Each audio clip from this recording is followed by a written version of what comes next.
इस कहानी के सभी पात्र और घटनाएं काल्पनिक हैं, जिसका किसी भी व्यक्ति या घटना से कोई संबंध नहीं है। यदि किसी घटना के साथ इसकी समानता होती है, तो इसे मात्र एक संयोग कहा जाएगा।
दिगंत और अनंत तक गूंजायमान है।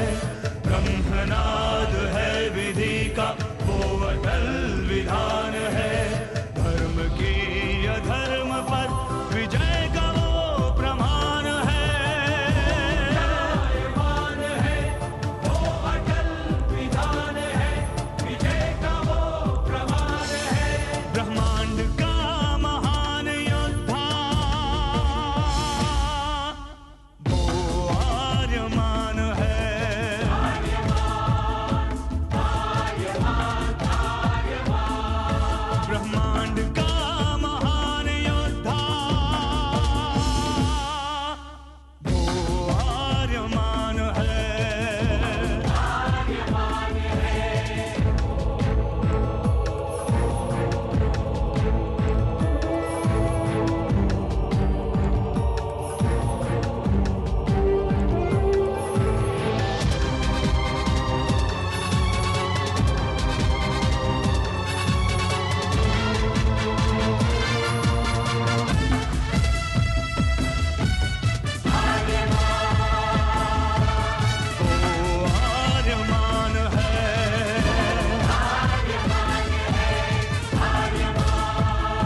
अनंत असीम ब्रह्मांड, अद्भुत विशाल विराट, जहां असंख्य आकाश गंगाएं प्रतिक्षण बनती रहती हैं, मिटती रहती हैं।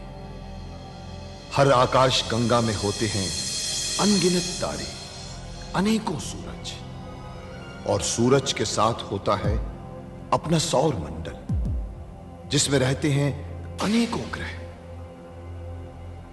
न जाने कितने सूरज चमके और बुझ गए, न जाने कितने तारे चमके और खो गए, न जाने कितने ग्रह, कितनी पृथ्वियां, कितनी सभ्यताएं बनी, बढ़ी और खो गई समय की इस अनंत धारा में। इन्हीं अनजानी परंतु अमर गाथाओं में से एक है महागाथा ब्रह्मांड के योद्धा आर्यमान की। बहुत समय पहले पृथ्वी से लाखों प्रकाश वर्ष दूर आर्याना आकाश गंगा में एक ग्रह था, थार।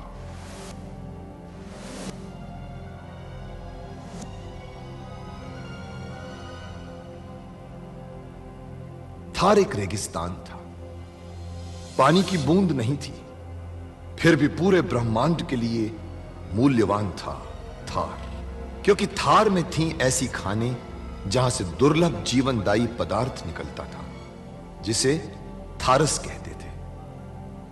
यह किसी भी ग्रह की जहरीली से जहरीली हवा को भी रासायनिक प्रक्रिया से प्राणवायु बना देता था, जीने के लायक बना देता था। कहावत थी, थारस जिसके वश में, पूरी आकाश गंगा उसके वश में। आर्याना आकाश गंगा की संरक्षक संस्था ओमियान के नियमों के अनुसार थारस को कोई भी व्यक्ति अपने वश में नहीं कर सकता था। यहां तक कि थार ग्रह का राजा जारांत भी नहीं।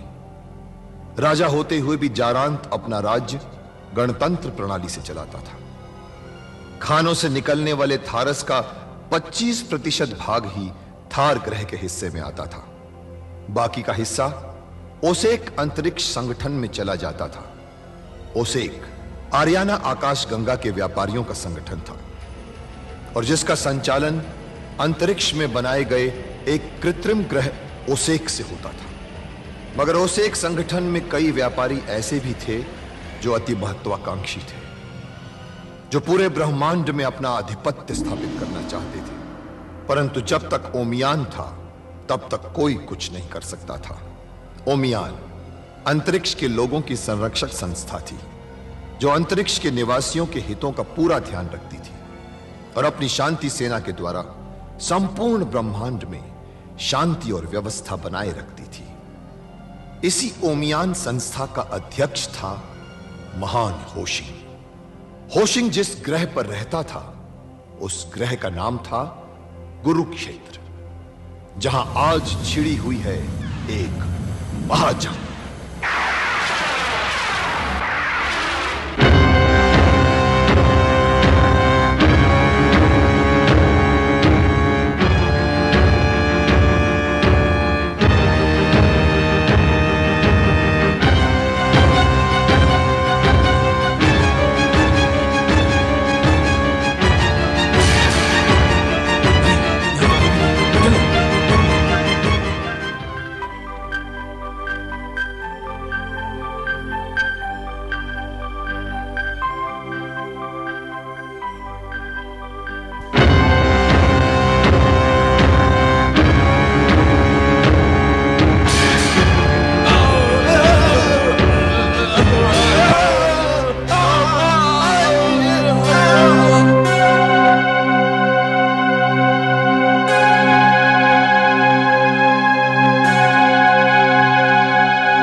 नाकाम हो रही है। समझ में नहीं आ रहा महारानी कि वो विष पीकर भी कैसे बच गई। हमारे आदमी भी उसका कुछ नहीं बिगाड़ सके। शुक्रांत, नासा ने कभी हार नहीं मानी। जाके नारक से मदद लो।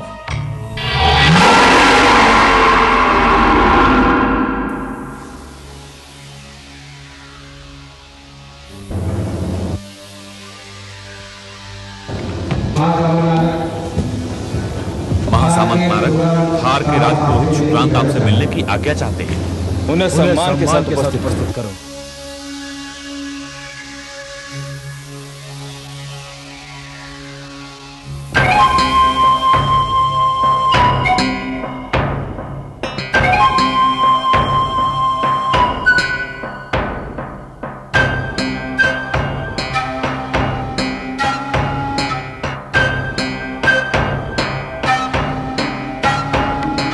शुक्रांत एक छोटे मोटे व्यापारी से मिलने के लिए क्यों उत्सुक है? इस बात पे मेरी बहुत उत्सुकता है।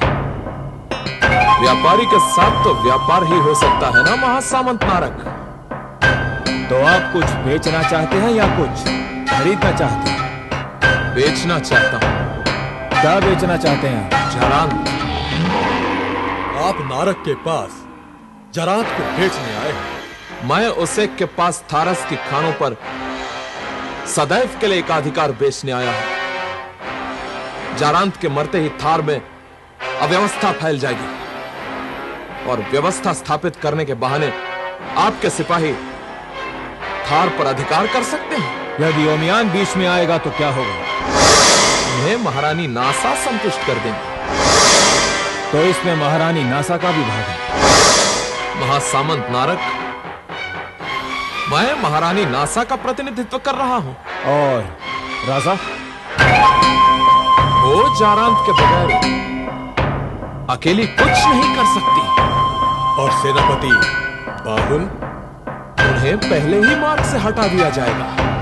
यदि ये सूचना जारांत तक पहुंचा दी जाए तो आप थारस की खानों पर से अपना अधिकार हमेशा हमेशा के लिए खो देंगे। और फिर आप तो जानते ही हैं महासामंत नारक, महाराज जारांत हमारे परामर्श पर कितना निर्भर करते हैं।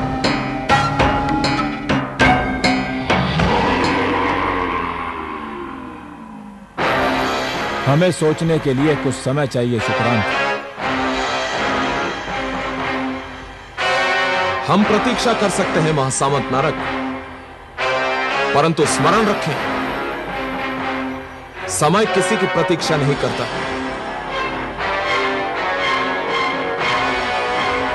समय किसी की प्रतीक्षा नहीं करता, ये बात नारद ही समझता था। और जारांत वो अपने महल में चुप नहीं रहता। वो जानता था कि नारक ओमियान में हुई हार का बदला अवश्य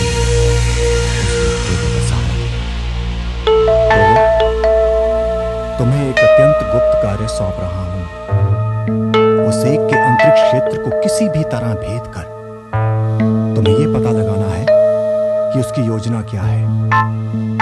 उस एक के रोबो के साथ संबंध स्थापित करके उसकी योजना का पूरा मानचित्र अपनी स्मृति में लेकर आना है तुम्हें। इस कार्य के लिए तुम्हें उस एक के अंतरिक्ष यान में जिसमें थारस जाता है छुप कर जाना होगा। और ये सब कार्य तुम्हें गुप्त रूप से करना है, होशियारी से करना है।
उसको क्या हुआ?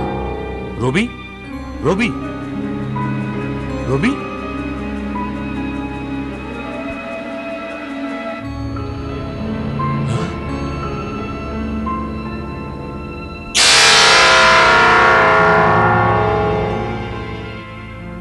महासामंत नारक, थार ग्रह का गुप्तचर टोबो हमारी रूबी को बेहोश कर गया और हमारे मॉनिटर रूम से कुछ गुप्त रहस्य लेकर भाग गया है।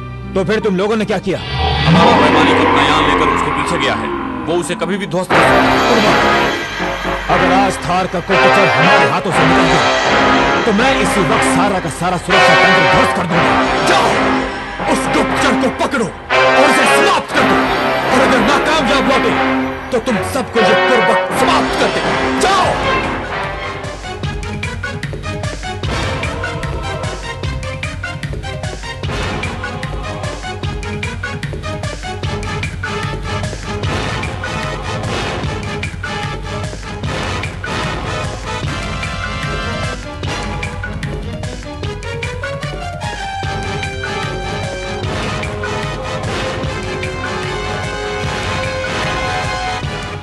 महासामंत नारक, लगता है थार का गुप्तचर भाग निकलने में सफल हो जाएगा। उस रोबो के पास हमारी गुप्त योजना की पूरी जानकारी है। यदि वो इस जानकारी को थार के महाराज जारांत तक पहुंचाने में सफल हो गया, तब जारांत ये जान जाएगा कि किस तरह उसे एक संग उसे खत्म करके थार पर अधिकार करना चाहता है। और तब उमियान थार के खानों से जीवनदायी थारस के निकालने के समझौते को हमेशा हमेशा के लिए रद्द कर देगा, और फिर दोबारा कभी हमें मौका नहीं मिलेगा। सामंत कुर्मक, उसे किसी भी कीमत पर हाथों से मत जाने दो।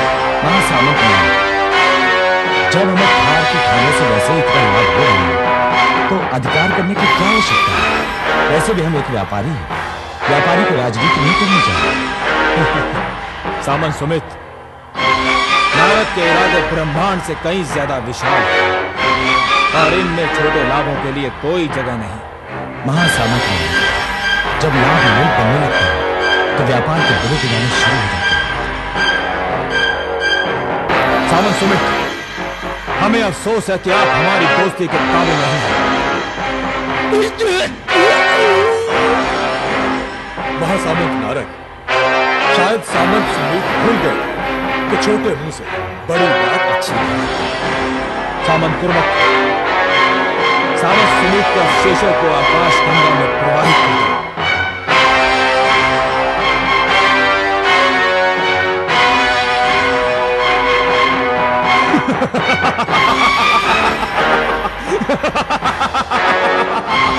कुर्बान।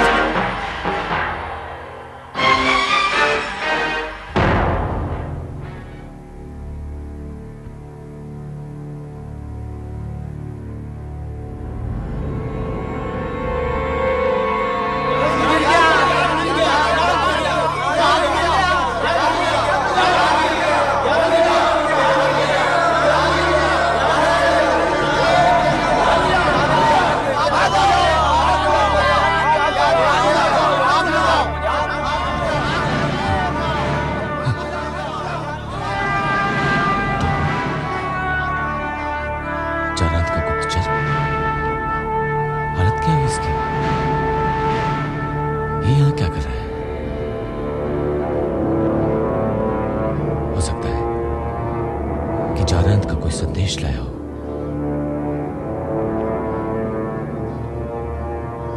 यह अभी पूरी तरह से नष्ट नहीं हुआ है,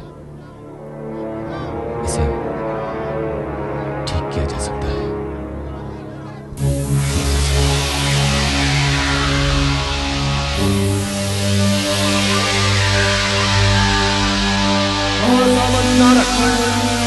आशावर ग्रह के व्यापारी सामंत दिब्लू अपने कुछ सुझाव पेश करना चाहते हैं।